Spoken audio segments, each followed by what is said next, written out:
Thank you very much for joining, everybody who's on here watching live, and of course anybody who's watching the recorded version of this, thank you too. But for those of you who are here on the 9th at 2:30, then good afternoon. Thank you so much for joining us on this, which is our first webinar. The idea of these really is to give a platform to sensible and reasonable voices in the residential rental market, and to give landlords of all sizes access to helpful information and interesting discussions.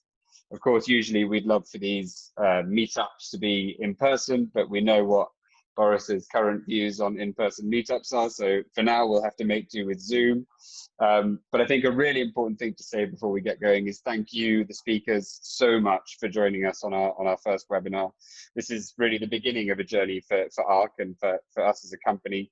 And we're really grateful for your early support. It'll be really valuable to us as time goes on. So I would also add that this is intended to be as natural a discussion as possible. There will be sort of loose questions that I'll throw in there, but please feel free to talk over one another as much as you want to. Of course, the purpose of this is to stir up interesting discussions. So in a second, I'll hand over to each of you to introduce yourselves. Between our speakers, we have an enormous wealth of experience and exposure to different aspects of the residential rental market. And I'm sure they'll all expand a little on their professional roles. And I've also asked them all to give us a little insight into their personal life by telling us something about a hobby, an extracurricular hobby that they have. But just a quick word on ARK, and I promise this is the only word that there will be on ARK. We are a new PropTech solution, as I say, at the very beginning of a very exciting journey. And we are really proud of our product and the help that we hope to offer to landlords as we evolve. For anybody interested in the product, please get in touch with me at ferdy@projectark.co.uk. My email address is in the chat. But today isn't about our product, it's about our mission. Our commitment to helping everybody who wants it. And we are huge believers in fairness, transparency, and the promotion, of course, of best practice. And where better to start than bringing you the insights and the expertise of our fantastic panel of speakers. So joining me today to discuss the changing landscape of the tenant-landlord relationship are Vanessa Warwick, Nicholas Wallwork, John Stewart, and Akeel Malik. And I'd love for them each to introduce themselves in a little more detail. Vanessa, over to you. Well, thank you so much for inviting me to be on this inaugural webinar. Absolutely delighted to be part of it. My name is Vanessa Warwick. I've been a landlord since 2004, and in 2009 I co-founded the propertytribes.com community, which is one of the busiest and most engaged landlord communities in the UK. Fantastic, thanks Vanessa. And a little word on your extracurricular hobby. I know that you've got a really interesting one. Well, my husband and I, we're very outdoorsy kind of people. We've got a lovely motorhome called Fillmore, and we travel all over the UK. And my 3 Bengal tiger cats join us in the motorhome for our adventures. Boom, beat that. Tough act to follow. Thank you. Nick, over to you. Hi, thank you guys. And yeah, very excited to be part of the webinar. Thank you for inviting me, and looking forward to some interesting discussions going forward.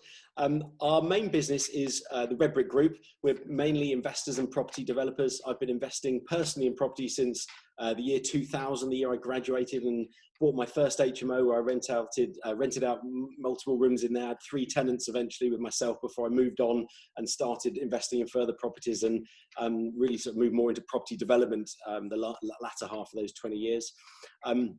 We're specialists in office to residential conversions and other commercial to residential conversions. We've done a number of micro studio schemes up until lately, although we're going to have to tweak our model with the new space standards coming in shortly. We also own and operate propertyforum.com. It's another online community for chat and good quality free education for people. Lots of exciting ebooks on there and general help around property. I'm also the author of Investing in International Real Estate for Dummies. So again, lots of low-hanging fruit, lots of great property education, all out there for price of a couple of coffees. You can pay thousands of pounds for expensive courses, or you go and buy some books and jump on Vanessa and our forum and get loads of great information. So we're there trying to help the industry give good quality feedback, platforms for people to get help and advice cheaply or very freely. freely, very cheaply, I should say, sorry, wrong way around. And ultimately they're trying to sort of improve the face of the industry and help things along in any way we can, whether that be regulatory or advice-based. So yeah, very passionate about property. Everything property, could talk for hours. You'll have to shut me up, guys. Amazing. Passionate about property and passionate about planes, I seem to remember from our email correspondence. Oh yes, sorry, the thingy, yeah. And interestingly, with Vanessa and I have a major thing in common is our camper vans.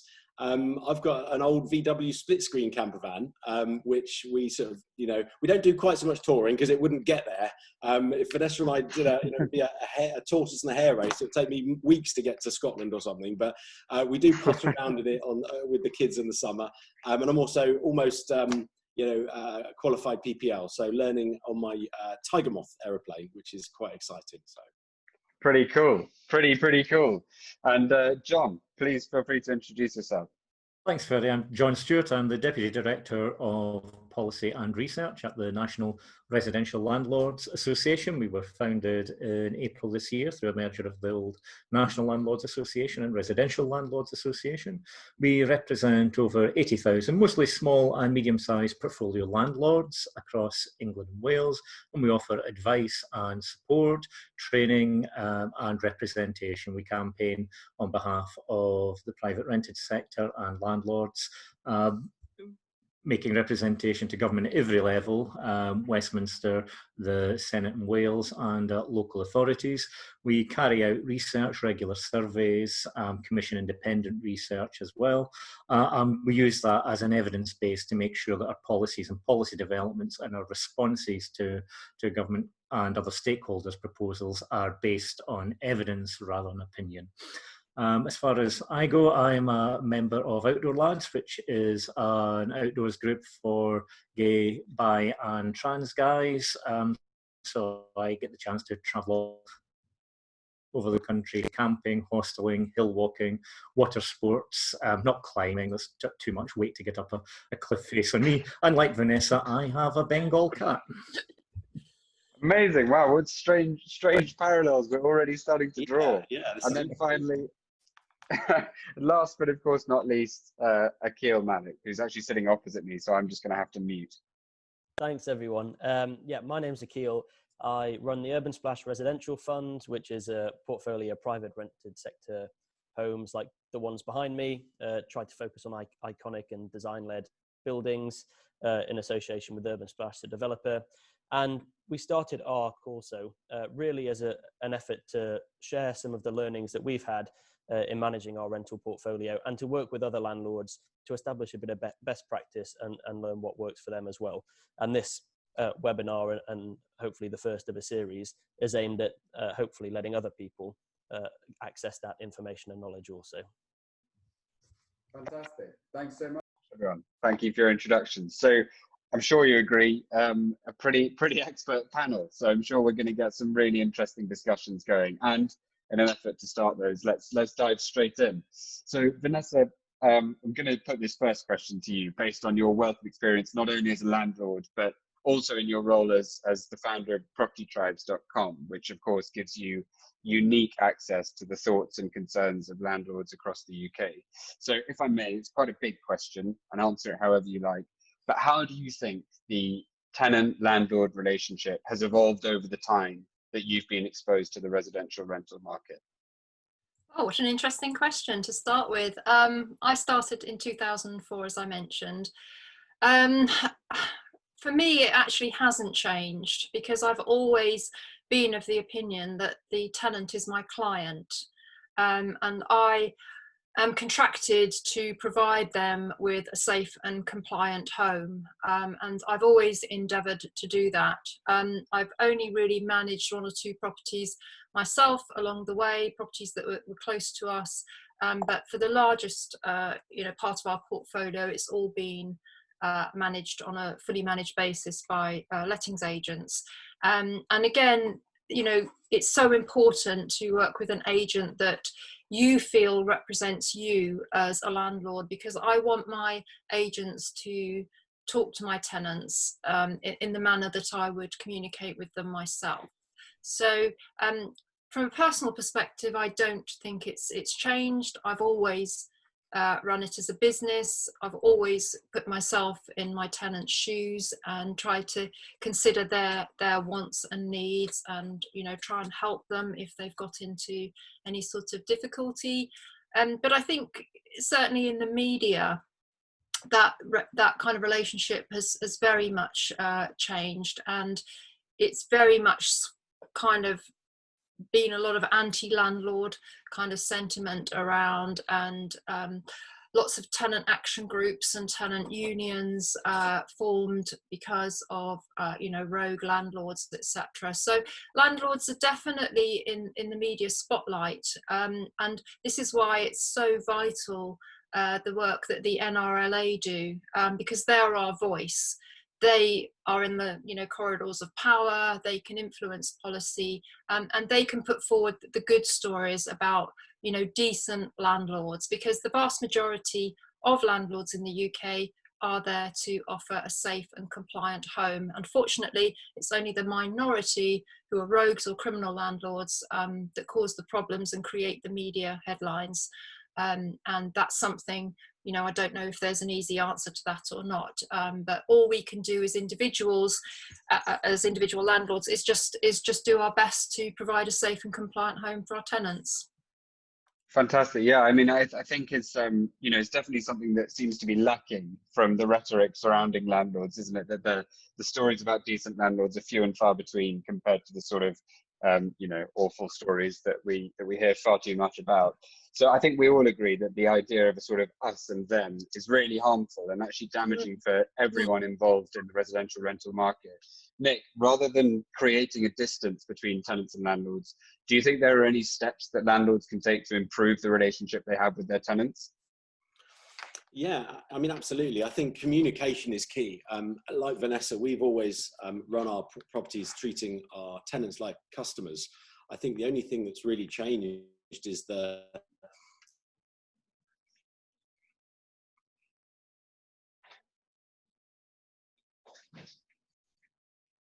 like space standards and safety, and that's always increasing. I mean, that never decreases, as very rarely have I seen any sort of regulatory thing decrease the requirements on landlords, or for any other industry for that matter. It's generally an improvement for a good reason, and I think if you're a good landlord, you're fully open to taking on those improvements and working with the industry to suggest improvements.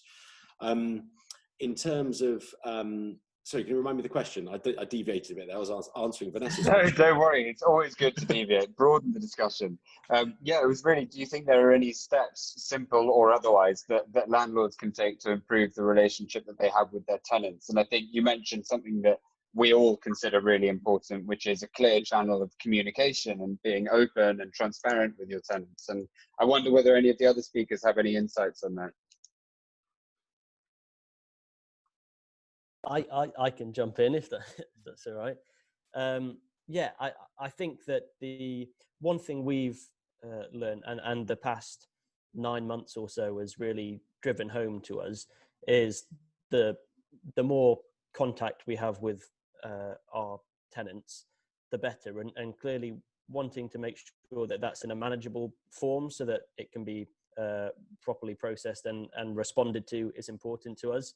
And the only way we can stay on top of things. But tenants speaking to us when there's something that's a change in their circumstances and feeling comfortable with sharing that with us, then enables us to be aware of that and try and help where we can. Because sometimes in the past we've had situations where perhaps things could have been avoided if we'd been aware of a tenant's change in circumstances earlier, and vice versa, making sure we communicate quite regularly with our tenants and share everything that's happening around them and anything that we think might be relevant.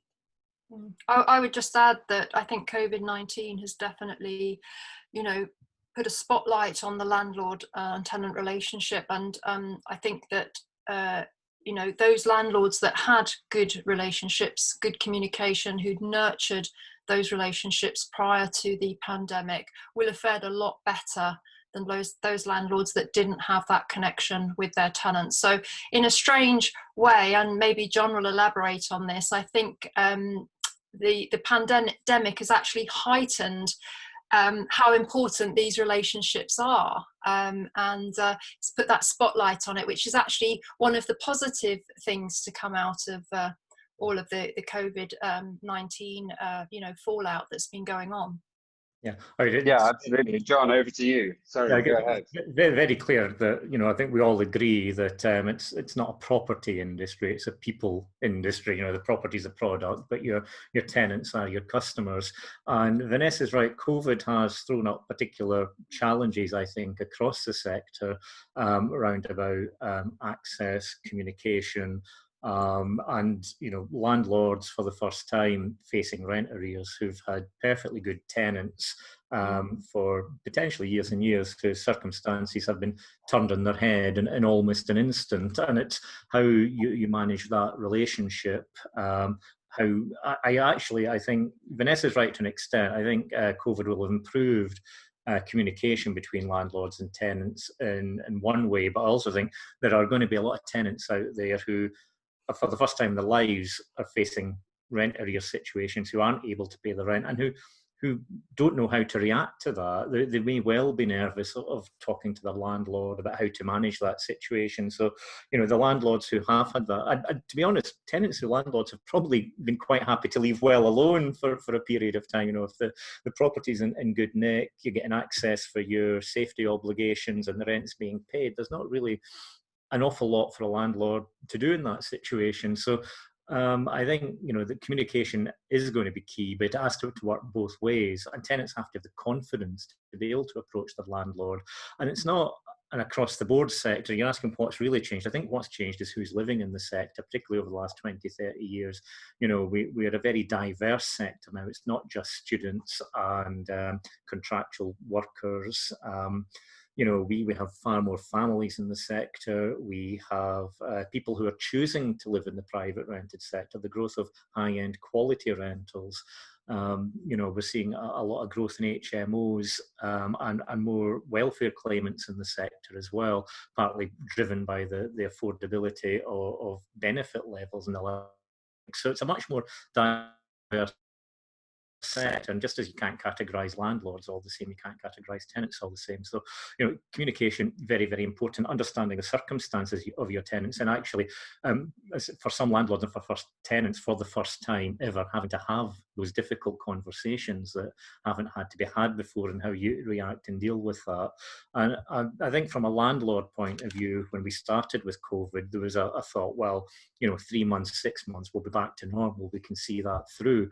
But now we're looking at least a year's worth of restrictions on the sector, and the ability, particularly small landlords, to deal with that situation, to be able to support tenants through reduced rents, rent holiday periods, deferred rents, becomes much, much more difficult.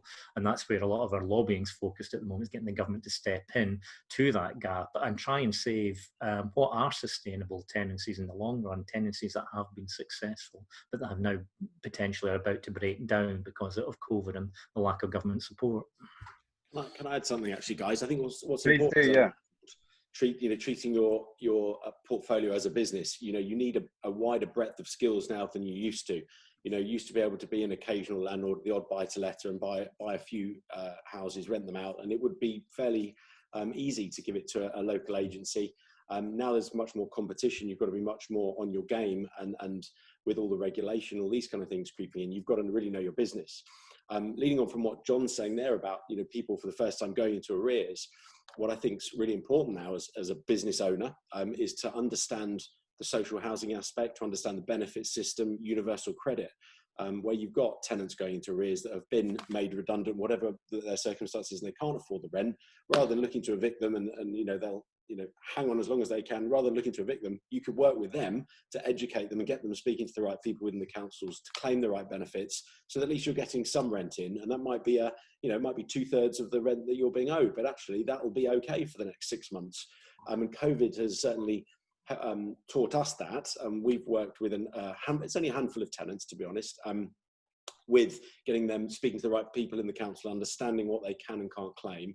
And that's worked really well for both parties on just a very small number of our portfolio. But I'm sure this is if you look at countrywide, the number of rental problems, rental arrears, if everyone took that same stance, there's actually quite a lot of rent to be had from the councils to help people that are falling into difficulty. So that's a win-win sort of situation there. But the importance of breadth of knowledge, I think, has highlighted, or COVID has highlighted the need for that.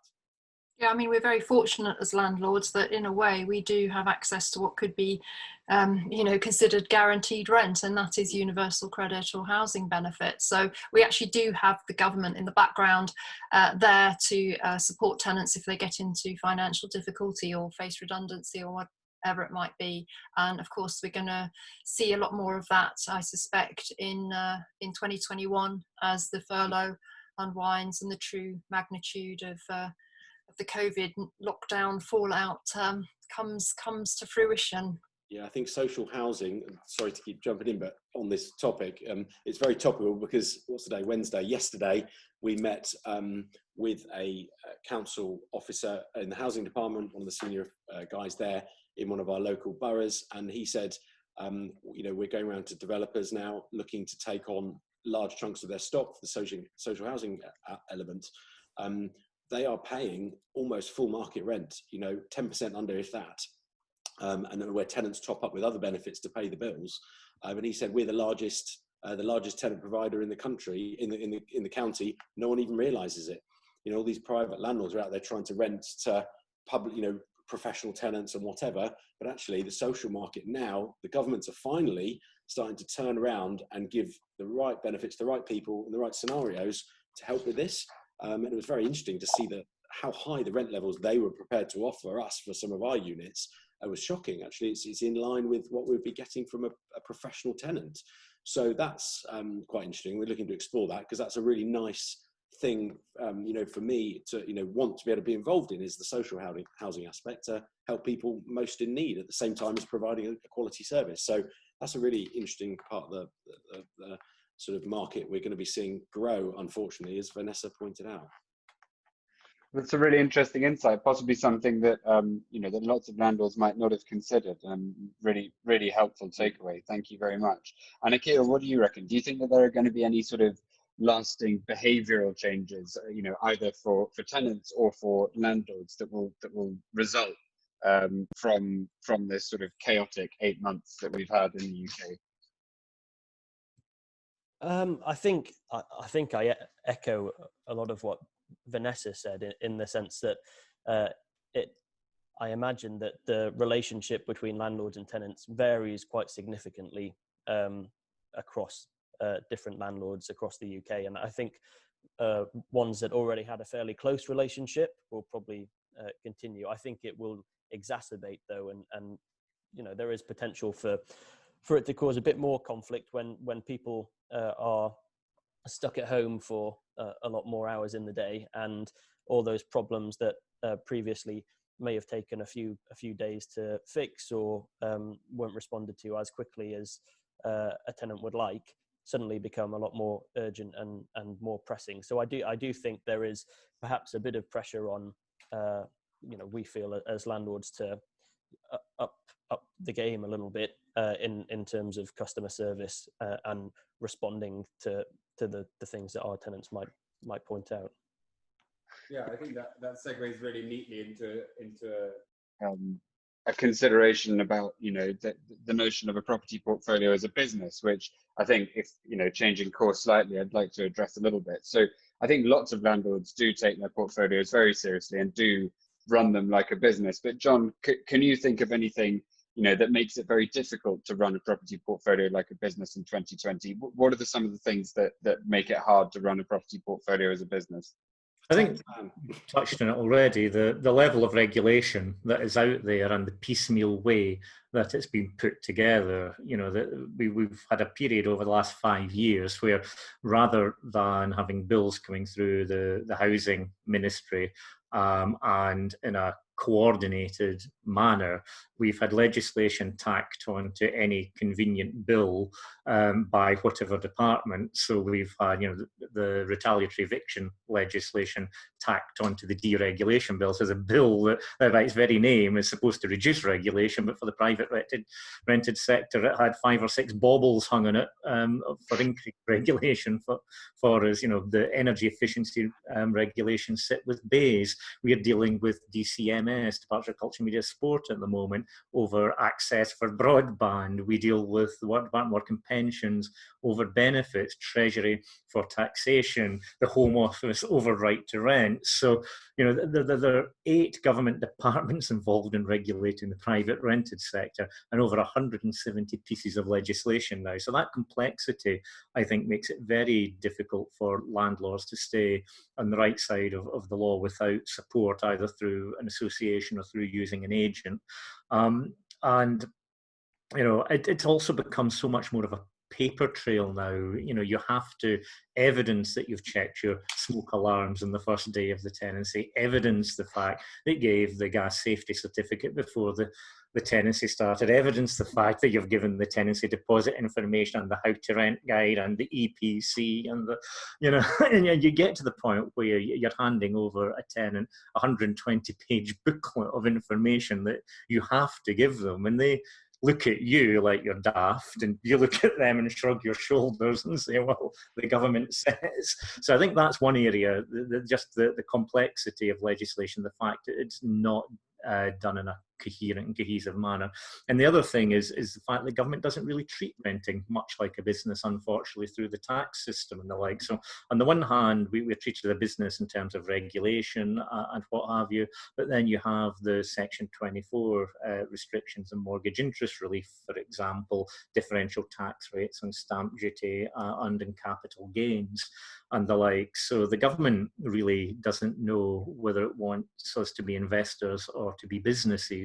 And I think it's a very important difference. We've touched on it. You know, if you invest in fine art, wine, gold, stocks and shares, they're not subject to gas safety checks and, you know, electrical checks and fitness standards.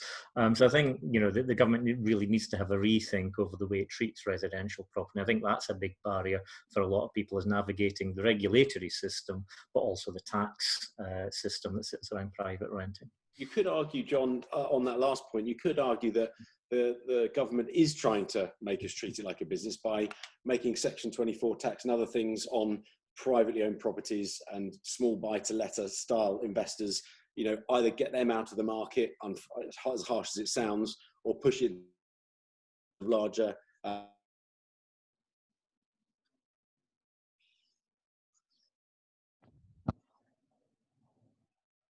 Depending on your situation, obviously. I'm not giving tax advice. Don't panic, Ferdy. People businesses work both ways, and there's some interesting research from Scotland into their abolition of the equivalent of Section 21, no-fault eviction, actually shows that tenants would much rather deal with small independent landlords than large landlords and agents. Yeah. So, you know, the tenants like the people element of the business as well. Better customer service, yeah. Which is really important, right? So I think, you know, I mean, Vanessa, then we sort of come into this very important discussion that there doesn't seem to be quite a clear enough answer to, but in our minds, it's all very, very clear. You know, is it a simple business to jump into? Is this something that you can consider an easy job? Is being a landlord easy in 2020? It's never been easy. It's a very long-term investment. There are multiple risks associated with it. Becoming educated helps you mitigate those risks significantly, which is why one of the reasons that we wanted to start Property Tribes was to create a forum where there could be really robust and healthy debate to tease out issues and provide guidance. It's very important to get a wide raft of opinion, take it all on board, mull it over, and think, you know, what resonates with you. In a lot of cases, there's no right or wrong thing about being a landlord, but, you know, you can take these different of opinions on board and see what resonates with you. So very important to get your inputs from trusted sources of information like the NRLA, like Property Tribes, which has been recognised by the government as a as a valid source of information. And there's lots of good quality networking groups around the UK. A lot of the local authorities do housing forums where local landlords can go and chat to the housing team and meet other landlords. So it's very, very important to treat it as a business, as we said. And I think when I became a landlord, I realized that I was committing to lifelong learning. And it's almost goes beyond the realm of that, and it goes into the realm of kind of personal development, because you are having to keep learning, evolving, keeping up to date, keep raising your game, keep mitigating your risks. So it's very, very long term. When I started, I would say maybe 15 to 20 years. I think it's now 20 to 25 years. And I think that's very important to take into account when we have a major blip like COVID-19. We do need to think about this is a long-term business and not to make short-term decisions.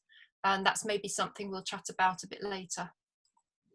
I hope so, yeah. So I think what's already very clear, and I'm sure, for you guys as experts in this industry, it's very obvious to you, but, to be a good landlord and to make a really, really positive impact on the lives of your tenants, it takes a lot of effort. You have to be really dedicated to your role as a landlord and to keeping abreast of all the responsibilities that in the UK at least seem to sort of update themselves quite frequently.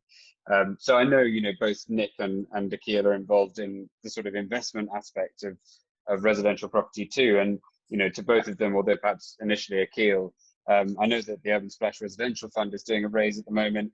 Are your prospective and current investors aware of these sort of topics and themes? And are there things other than raw numbers that matter to property investors nowadays?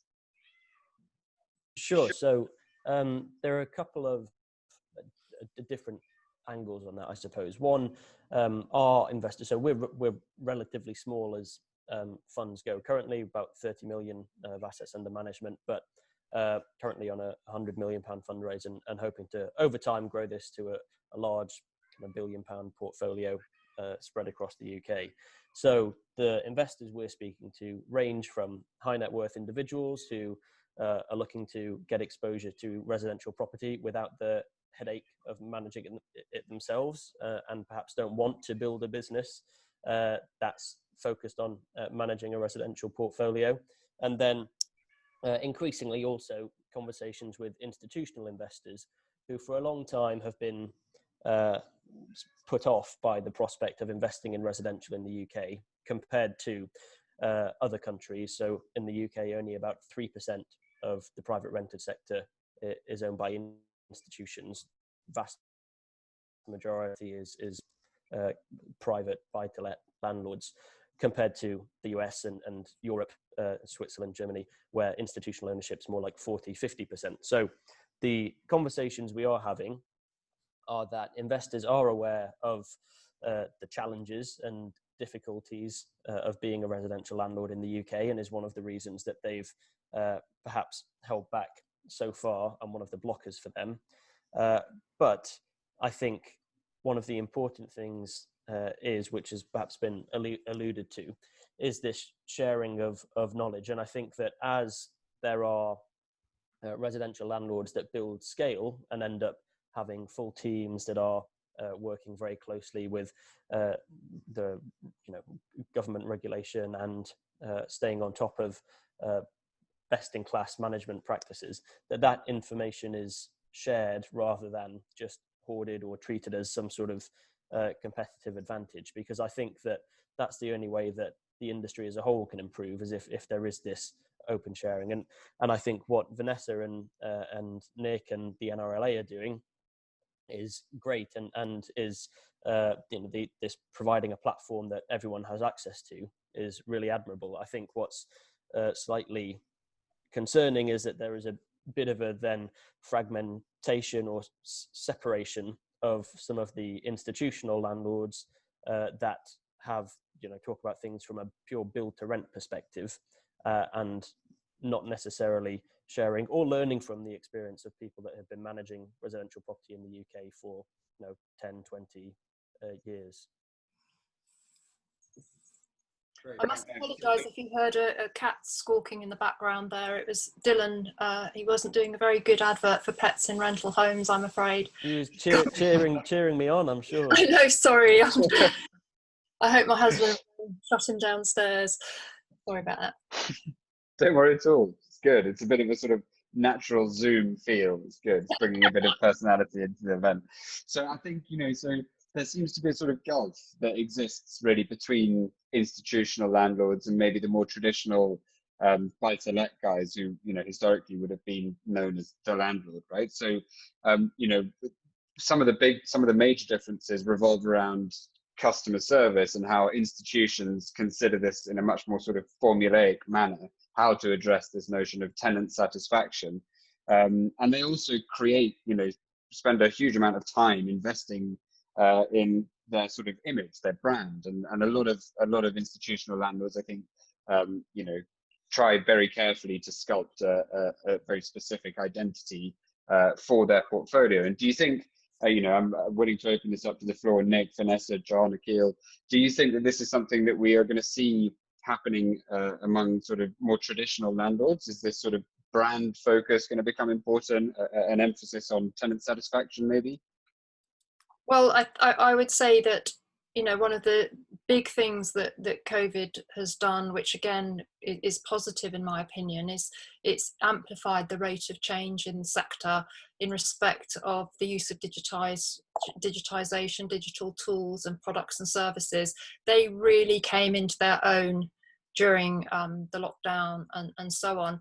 And to be honest, there's no reason why a small landlord with 2 or 3 properties cannot be as professional as an institutional investor landlord, because landlords have access to some incredible digital products and services which will transform the way that they run their business, help them mitigate risk, maybe providing compliance reminders, that kind of thing. Deal analysing tools. My husband is a small shareholder in an absolutely amazing piece of kit called Landlord, which is a property portfolio management system, but is also helps generate insights into property portfolio performance and also where there's capital raising opportunities. And it has a lot of features that help landlords manage their properties on a day-to-day basis. So I think I hope, because I've been actually talking about this since 2012, when I wrote an article saying, are you going digital in your property business? I hope that landlords will adopt digital technology. I know the NRLA have their own software that does portfolio management, etc. There's so many great tools out there to help landlords, some of them free, some of them small monthly payment. That is where landlords can really help professionalize their business, in my opinion. And Nick, do you use any of those tools in your role as a landlord? We do use sort of management tools for the letting side of our business. We have our own letting agency based in Reading that sort of 90% of it just runs our own stock. And we obviously have our staff running that. So, but I definitely agree that, and this goes from a business sense, running a business or running a portfolio, it needs to be very process based. It needs to be tool based. You can't just rely on old school paperwork if you've got any more than a couple of properties, because you need good quality software and systems to remind you when gas safety checks are needed, or HMO checks are needed, or electrical certificate checks are needed, and PAT testing is needed, and hundreds of things we have to remember each year on each and every property, each and every tenant. I think if you're past 1 or 2 properties, having proper embedded systems to help you systemize the business to make it more efficient, more affordable, and more able to cope with the regulations that are getting thrown at us, I think that's more important than ever, and I think that'll only increase. So the invitation to talk about ARK really is overwhelming at this point, but I'll defer to John. Come on, Ferdy, let's talk more about it. No, come on, that's not the purpose of these discussions. Trust me, we'll do plenty of promotion after the event. But no, John, it's good to touch on the reputational aspect there, which I find quite interesting, because it's very clear that a lot of the build-to-rent landlords have been at great pains to distance themselves from the buy-to-let sector and paint themselves as something other than private landlords, almost, I say, as businesses or as social housing, or as the tenant's buddy, as it were. You see the advertising, particularly in the London Underground, from some of the build to rent businesses. And I think I think it's unfortunate in one way, because the independent private landlord has taken an absolute battering reputation-wise, and unfairly. The tenant groups ensure that the private rented sector is characterised by its worst players, unfortunately. So we're constantly seeing the worst of the sector portrayed in shelter campaigns, in case studies from Generation Rent and the like. And that's despite the fact the bulk of the sector works well. Over 80% of private tenants are happy with their landlord, are happy with their property. But the impression that you get, and we recently joined the Veracity Index, which ranks how much the public trust different professions. And private landlords were in the bottom third, but not right down at the bottom. But what was interesting is when you dug into that was, and more trusted than estate agents, I'm pleased to say, but when you dug into it, what you found out is that older people, owner-occupiers, social tenants, all trusted landlords less than younger people and private tenants themselves. So on one hand, Shelter has been very, very successful at painting that picture of private landlords, and it has stuck, and it's a real issue for our members, and something we might touch on later, how you rehabilitate the independent element of the sector. But for those people who are dealing with private landlords on a day in or a week in or a month in, month out basis, the tenants themselves, they actually had a positive trust rating for private landlords. So what do you think we can do, John? Go on, you've opened the can of worms. How can we rectify this this unfair perception of landlords as sort of overlords? Part of it is driving. Part of it is driving that element out of the sector. And that, unfortunately, there's very little that the good private landlords can do about that on their own. You need the government to act. You need local authorities, the enforcement agencies to act. We need to see tougher penalties. We need to stop people apologising for bad practice and saying, oh, it doesn't really matter, or it's only a minor breach. Things like gas safety, fire safety breaches are not minor breaches. They are serious things that should be tackled with serious action, serious fines, and in the worst cases, imprisonment. And we need to be using the banning orders. We need to be using the rogue landlord and agent register to name and shame and drive these people out. There's a criminal element in the sector that is involved in a whole host of other stuff. And I feel sorry for local authorities as a principal enforcement agency, because they are starved of cash. When they do prosecute, it takes forever and costs them a fortune, and the fines and the punishment don't reflect the seriousness of the time and effort that local authorities put in. Now, I know we find local authorities in their enforcement petty from time to time, infuriating from time to time. We feel that sometimes it's more there to be a bureaucracy than to actually do anything useful. But at the end of the day, we do need to see a simplified system that really punishes the worst in our sector, the criminal element, and finds a way of dealing with the ignorant, willfully ignorant or otherwise, to raise those standards and force people out. Quite right. And I think, as Vanessa mentioned right at the very beginning, equally important, I think, alongside that sort of more punitive aspect, would be bringing the positive stories to the surface. And I'm sure, Vanessa, that Property Tribes tries very hard to bring some visibility to instances where landlords do an exceptionally good job. Is that right? Yes, I mean, it's community generated content, so it's really whatever people want to speak about, what's on their mind. But we do have stories that landlords share, where they've helped a tenant who's in trouble. But landlords don't feel the need to shout about themselves. They're getting on with their daily bits and pieces, running their business, and it's, to me, it's second nature to be you know, a caring and empathetic landlord. I don't want to be rewarded or put in a spotlight for that. It should be part of any business, and never more so when we're in such challenging times as we are now.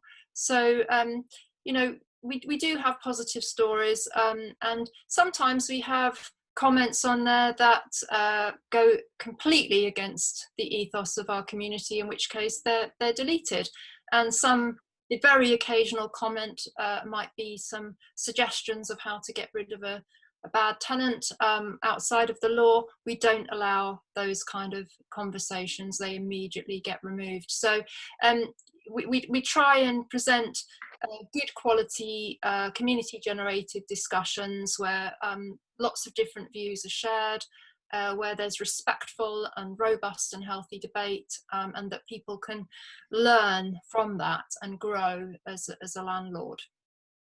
And it's another area where COVID has been helpful in some ways, because we've seen over 80% of landlords have been asked for support by the tenant have received that support. And we've got some really good case studies and examples of landlords going above and beyond during the COVID crisis for the tenants. But unfortunately, good news is not news too often. It's those bad examples and the criminality that grab the headlines.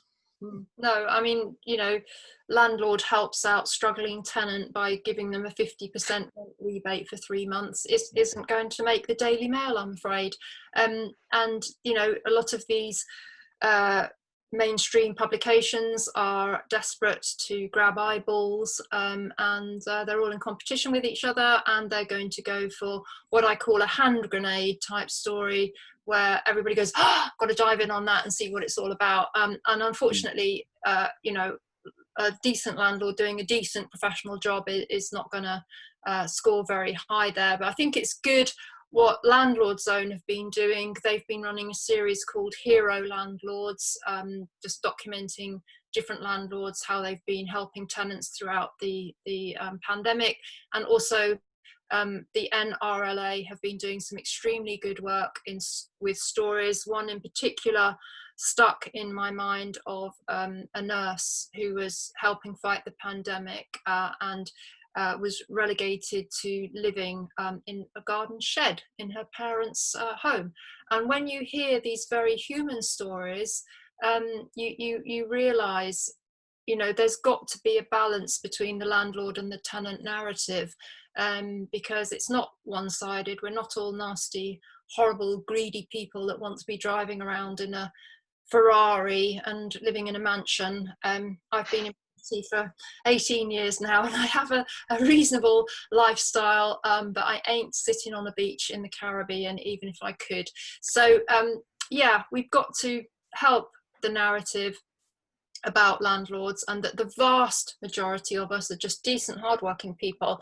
Thank you very much for getting a bit of a dialogue going. I'm sorry to interrupt there, Vanessa. I'm sure you were just about to say that you agreed with John, but I think if we may, I'd like to move on to some of the questions that the audience have submitted in the lead up to the webinar, and indeed there seems to be a couple in the chat. The first of which I suspect has a pretty simple answer from everyone, but the first one is, would you all be happy to be part of such discussions with representatives, you know, with tenant representatives in the discussion? So would you be willing to have these conversations with sort of tenant bodies too? Absolutely. We meet with the tenant groups often. I think that's been part of the problem with the sector, is it's been painted as what's good for landlords is bad for tenants, and what's good for tenants is bad for landlords. And that's simply not true. Both landlords and tenants have a huge area of common interest in the sector, and I think I'd love us to talk much more about that than I would about the two extremes. No, and we've met with Crisis and had discussions with them, and tried to find ways where we could maybe work together. That hasn't particularly resulted in anything, but we have reached out. I have reached out to Shelter on Twitter, but never get any response. So I kind of think they're not some of these bigger organisations, actually their agenda isn't to engage with landlords. They've got their set piece and that's the road they're going to go down. But I know, again, the NRLA do speak to these organisations. The London Renters Union tried to disrupt one of the events a couple of years ago, I think, and John went out and spoke to them and tried to get to the bottom of their grievances. And very often that they don't understand the situation, or they've got the wrong end of the stick about something. And it would be great to have these dialogues, but you know, it's not for the want of trying on myself and my husband Nick's part. You know, we have tried to reach out to some of these groups and not really got anywhere with it. If I could just say, I mean, from our perspective, the most insightful conversations we have are the ones with our own tenants, and actually the strongest advocates, and also some of the best suggestions for how we can improve our customer service come from within our own communities as well. And there's often a couple of people in each of the areas that we have homes that almost take a bit of ownership of that community and start initiatives that improve the experience and living experience for everyone in the area as well. So we increasingly want to support and enable our tenants to do that themselves, rather than necessarily coming in heavy-handed and saying this is exactly how we think things should be done. So I think that dialogue part is very important, and would be great to have a tenant voice, even if it was just someone from, you know, one of the portfolios that a number of the people on this call have, would be really interesting. Brilliant, thank you. So just moving on to another question from one of the people watching, is how do you as landlords encourage your tenants to renew? So I guess actually that's a pretty open question. I don't know who'd like to jump in on that one. Go on, Nick. I'll go. I mean, we often have them jump onto the statutory periodic anyway. I think we're not that bothered about tying tenants into long contracts. You know, I think a 6-month AST, whether you give a low one or not, is deemed to be the legal sort of requirement anyway. And I think a lot of tenants, you know, like the flexibility of being able to move on, as long as it's reasonable and fair, and we can refill units. We let people move on mid-tenancy if we're able to find a suitable replacement tenant. So, you know, if someone wants to give us their notice, it'll obviously come to the end at the end of any fixed period, or a rolling period at the end on the statutory rolling. If they want to move out before the end of a term, we say it's no problem. There'll be no admin fee, provided we can find someone to replace you, and you're more than welcome to advertise for that person as well if you want, put a bit of an extra boost behind it, and provided they meet the right to rent checks and all the relevant credit referencing, most bits and bobs we do for tenants, which isn't, you know, we try and do the least arduous process possible, so we can give good tenants a chance. That tends to be the best way anyway. So the sort of length of the AST, if you run your business properly and you're speaking to tenants and you're communicative and flexible, they will be flexible with you as well. So I think for us, that's the approach that works best, rather than sort of trying to tie people in for longer periods just because it gives you less of a headache maybe, or slightly less turnover. I don't necessarily think it does give you less turnover.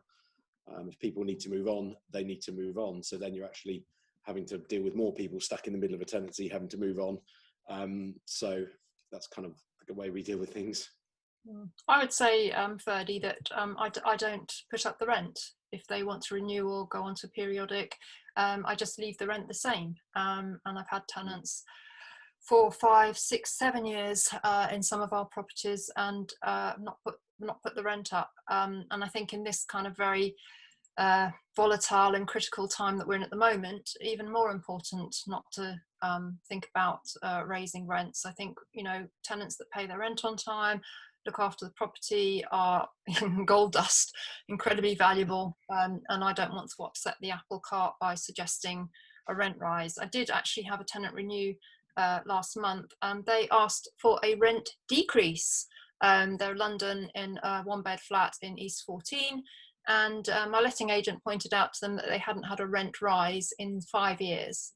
So in fact, they were probably in about the right place for where the rents were at the moment. So yeah, I tend to only increase the rents provided the market supports it, when the tenancy is ended and I'm looking for a new tenant. So I just encourage existing good tenants to stay wherever possible by not increasing the rent.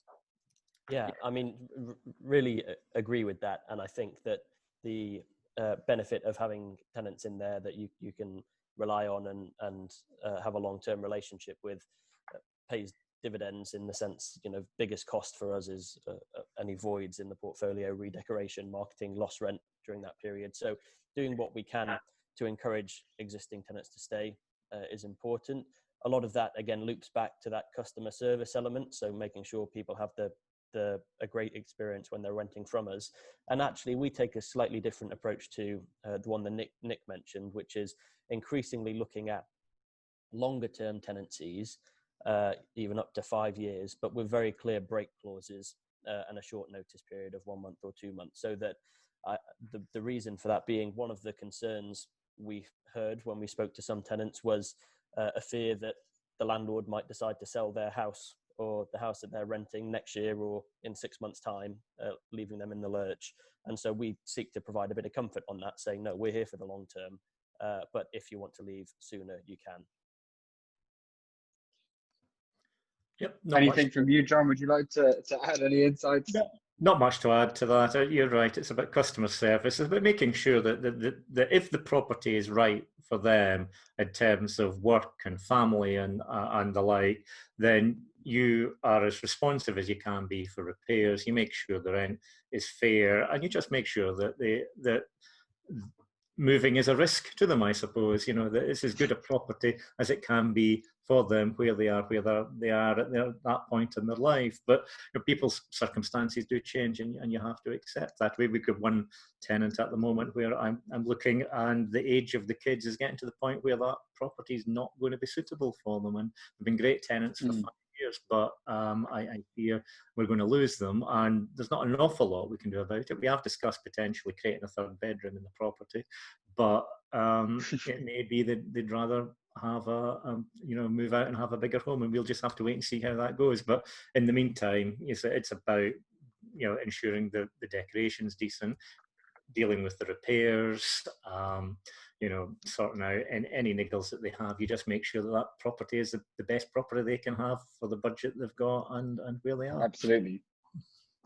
Well, thank you all so much. I think we've touched on some really interesting and very important sort of buzzwords which really do matter when discussing the residential rental market. I think the frequency with which we've heard the word empathy, flexibility, community, it all really builds a picture of what is ultimately an industry that relies a lot on compassion and on understanding, and on realizing that actually at the end of the day, you know, landlords and tenants aside, we're all ultimately people. So I think it's been a really interesting discussion. I'd like to thank, of course, all of our speakers very, very much for joining us on this inaugural webinar. We couldn't be more grateful for your participation. Thank you to all the audience who've been here, and indeed anybody watching the recording.